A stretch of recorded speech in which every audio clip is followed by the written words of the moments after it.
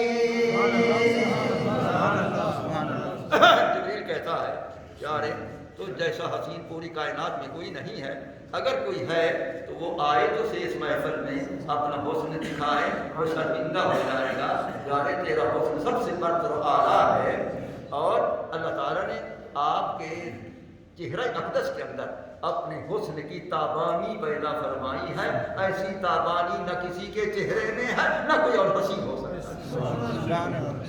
جبریل السلام یہ نعت پیش کر کے اس کے بعد عرض کرتے ہیں کہ پیارے آپ پرواز براق کریں، میری ڈیوٹی قبول فرمائیں، کیا کہ میں آپ کے رکیب کو آپ کے قدموں پر ہاتھ رکھتے ہوئے ساتھ چلا جاؤں، بس یہاں تک میں نے بیان کیا ہے، 2:45 ہو چکے ہیں، تو اس لیے یہاں میں چھوڑ رہا ہوں، زندگی باقی ملاقات باقی، آگے پھر میں بیان کروں گا کہ پہلے آسمان پر کیسے پہنچے، اور مسجد اقصی میں پہلے نماز نفل پڑھا کر انبیاء علیہ السلام کو کیوں پڑھائی، اس کی وجہ کیا تھی، انبیاء علیہ السلام وہاں کیوں جمع ہوئے تھے، اس کی وجہ کیا تھی، اس کی حکمت کیا تھی، پھر اس کو چھوڑ کر پہلے آسمان سے سفر کس طرح فرمایا، بڑے تفصیلی معراج شریف ہے، انشاءاللہ اس مہینے میں بیان ہوتا رہے گا۔ آمین وآخر دعوانا الحمدللہ رب العالمین۔ اللہم نور قلوبنا بانوار معرفتک وبانوار معرفت حبیبک، اللہم اهدنا الی مذہب اہل سنت والجماعہ وامتنا علی مذہب